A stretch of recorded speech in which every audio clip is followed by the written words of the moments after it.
Mi paciente llegue a ser una gota intercrítica o una gota crónica. ¿Y cómo lo voy a evitar? Ahí ya sí evaluando sus niveles de ácido úrico.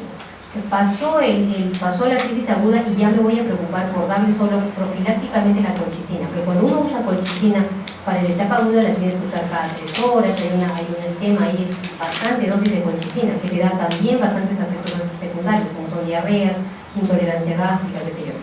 Pero ya cuando tú tienes a tu paciente y lo que vas a hacer es que ya el paciente está estable, ya bajó el dolor, ya está, entonces voy a empezar a controlar los otros puntos de cosas. Nivel de ácido úrico, si este paciente está con 8 de ácido úrico, trataré de bajarlo a menos de 6. ¿Ya? Entonces, ¿para eso qué voy a usar?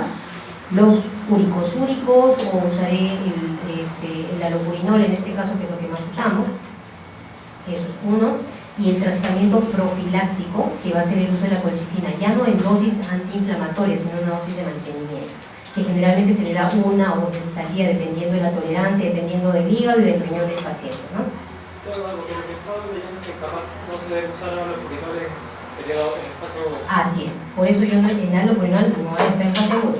El alopurinol en fase aguda, el tratamiento es AINES y corticoides ocasionalmente.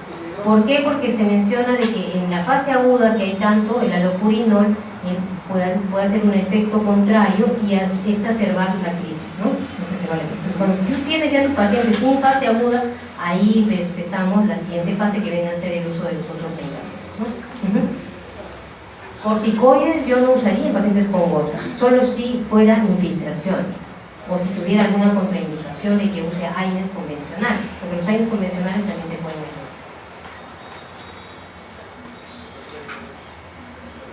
¿Otra pregunta tienen ahí?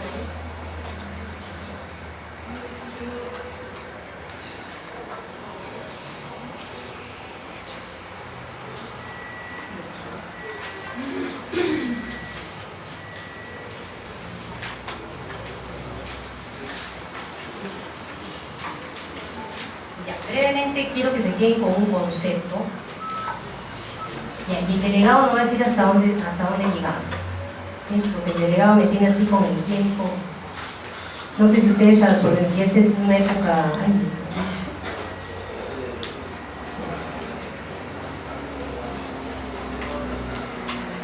Ustedes saben, los varones, bueno, las mujeres también, ¿no? Saben de fútbol. ¿Alguna vez ustedes habrán escuchado de Reina, de Maradona? ¿Sí? Sí saben, ¿no? ¿Y saben qué le hacía Reina a Maradona? Igual en sus compañeros. Muy bien, entonces ese tema es artritis séptica. La artritis séptica o bacteriana es una condición médica considerada una emergencia en reumatología. Ya acuérdense, hoy hemos hablado de 2 emergencias, la gota aguda y la artritis séptica, que vamos a ver. Entonces, ¿qué es lo que pasa con esa? Conduce a una rápida destrucción articular y una pérdida irreversible de la fuerza.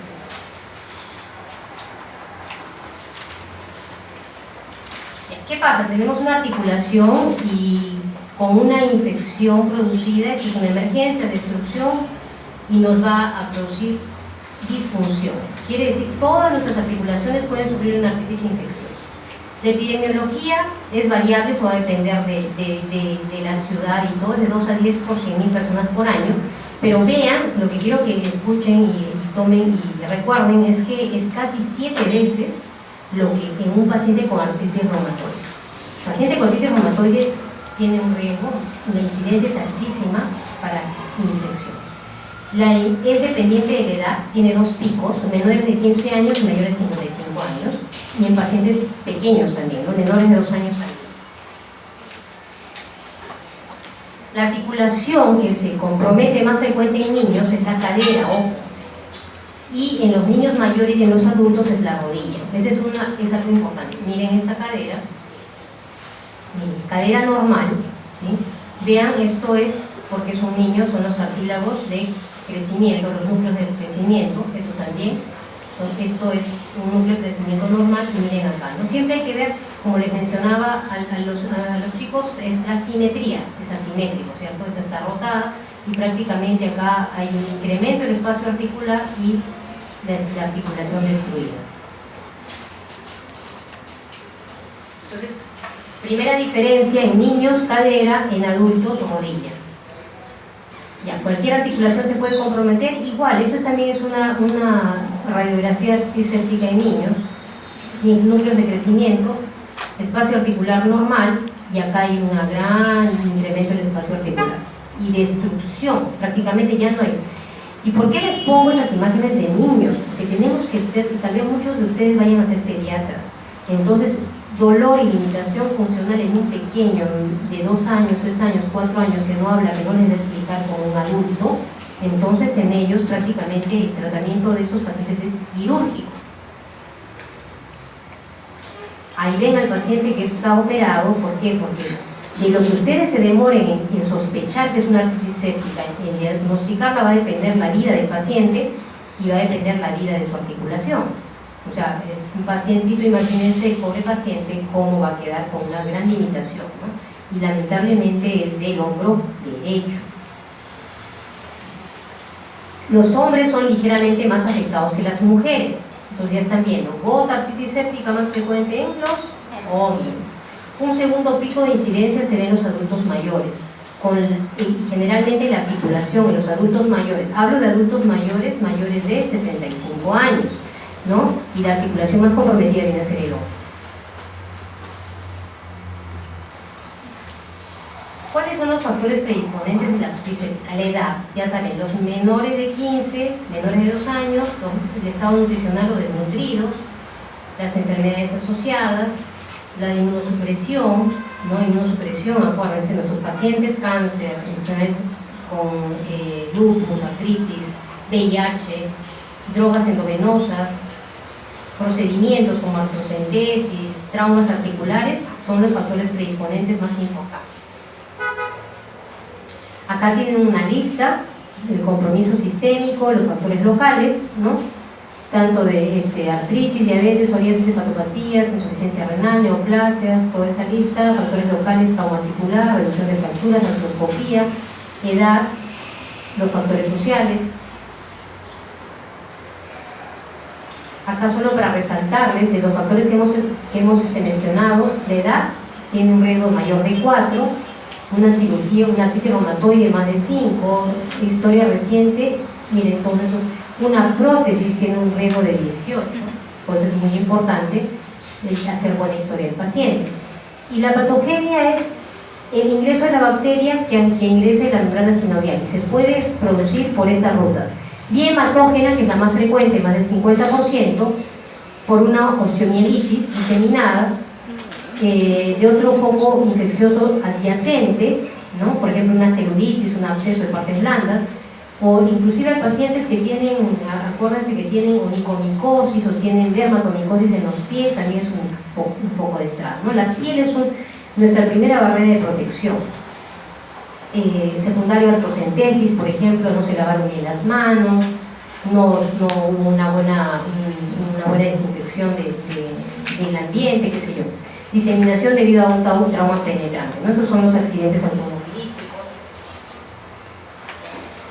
¿Ok?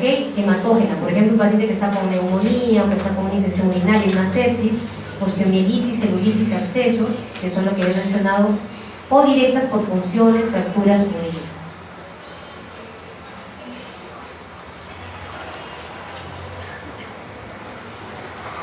Muy bien, entonces, microbiológicamente se ha reportado que cualquier microorganismo bacteriano puede ser causante de artritis séptica. Entonces, y los microorganismos son dependientes de los factores del huésped, ¿no? Acuérdense del huésped, hemos hablado, si un paciente es desnutrido, un paciente tiene HIV, aumentarán sus factores de riesgo para hacer artritis séptica. Tenemos gram positivos, tenemos gram negativos y tenemos otros que nos pueden hacer artritis. Cuando hablamos nosotros de artritis séptica, ojo, un concepto importante, estamos hablando solo de bacterias, ¿no?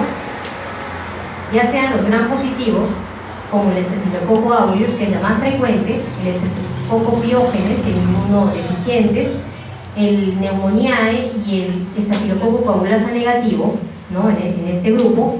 De los gram negativos, son los bacilos gram negativos que ocupan un 10 a 20%, como el Haemophilus, la Escherichia coli, Protozoa mirabilis, Pseudomonas, Pneumoniae, Gigae, Neisseria, la gonorrea y la meningitis. Entonces, cuando hablamos de estos grupos, hablamos de artritis séptica, ¿ya?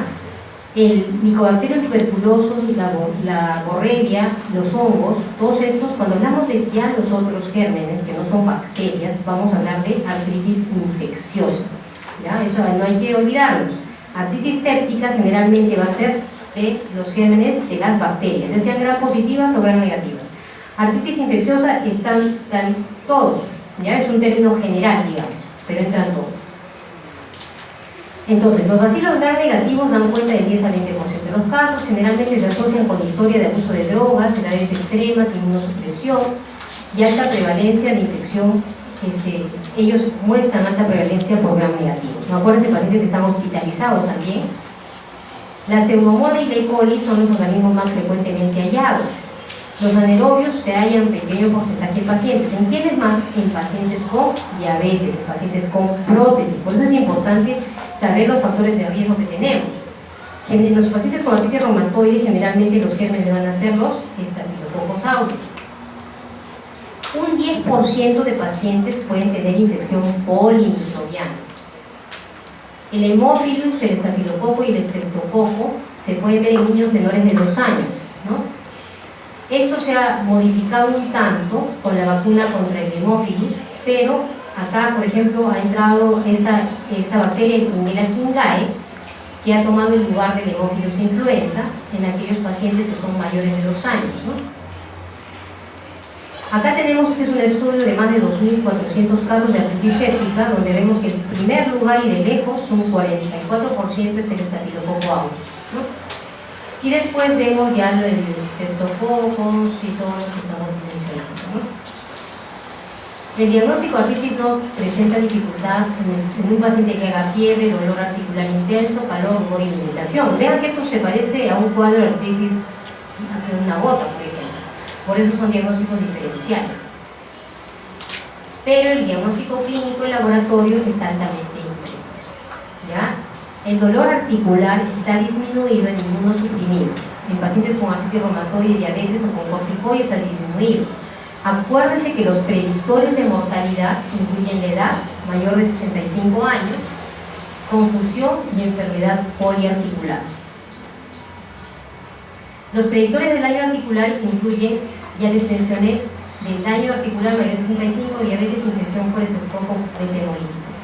La articulación que se compromete más frecuente en adultos es la rodilla, 45%, cadera 15%, tobillo, muñeca y hombros.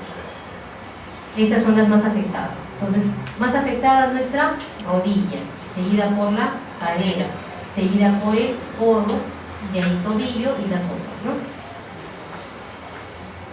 La enfermedad poliarticular es en 10 a 20%, generalmente por monococo, neumococo. Usualmente la enfermedad poliarticular es asimétrica, ¿no? Y los factores de riesgo son estas enfermedades: lupus, artritis, diabetes, glucocorticoides. Este es un paciente con la clínica, como les había mencionado, es parecida a una artritis con microcristales. El diagnóstico clave es la identificación de la bacteria en el líquido sinovial y en la tinción de grano. Generalmente el líquido tiene un aspecto purulento y leucocitos mayores de 50 a 150.000 células por milímetro cúbico.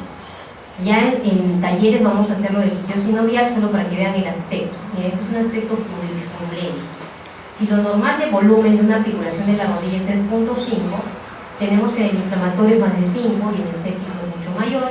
La viscosidad normal va a ser alta, acá va a ser variable, pero en el inflamatorio generalmente es baja, y acá muy baja, diría yo, ¿no? Y el color, en este caso es variable, puede ser verde, puede ser purulento de este tipo, y la claridad es opaca.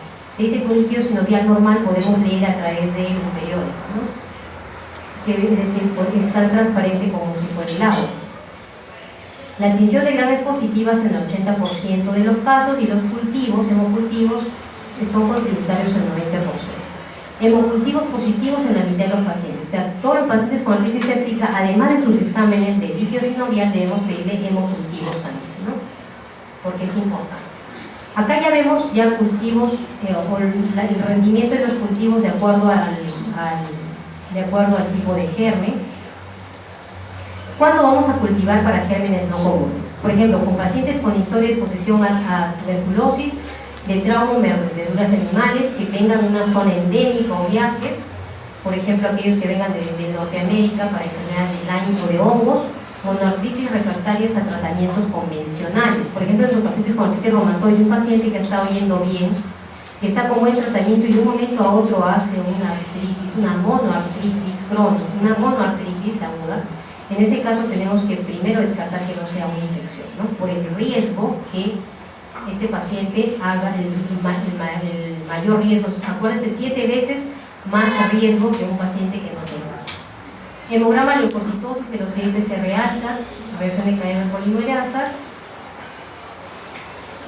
La radiografía tempranamente no nos ayuda, solo se va a ver infusión articular, pero tardíamente ya vamos a ver erosiones. La tomografía, ¿para qué nos sirve? Para una aspiración guiada. ¿Cuáles son las articulaciones profundas, ¿no? La cadera, las arteriolacas, esternoclaviculares, y la resonancia magnética nos va a ayudar a evaluar tempranamente. Acá no he puesto, me he olvidado, el ultrasonido también nos va a ayudar en una evaluación temprana de una artritis séptica, ¿no? En evaluación y en seguimiento. Diferenciar posibilidad de que sea concomitante. Es lo mismo que les había hablado de artritis reumatoide, y cuando hay retraso del diagnóstico, ojo, muy importante es factor de mal pronóstico, ¿sí? Llevando en pacientes con artritis reumatoide a muerte en 30-50% de los casos. Vean que es muy alto, ¿ya? Entonces hay que tener una sospecha temprana, ¿sí? Lo único que les quiero dejar es que diagnósticos diferenciales gota, pseudogota, artritis por otras bacterias, artritis bacterianas, esto ya es otro tema. Y lo último que vendría a ser cómo vamos a manejar. Parte del tratamiento es la aspiración articular, mandar esto para estudio de si son gérmenes gram positivos o gram negativos, y al hacer ese estudio nosotros tenemos que dar de inicio, cuando ustedes reciben un paciente con artritis séptica de emergencia, van a dar un tratamiento empírico. En el medio nosotros damos oxacilina con ceftriaxona, es el tratamiento empírico.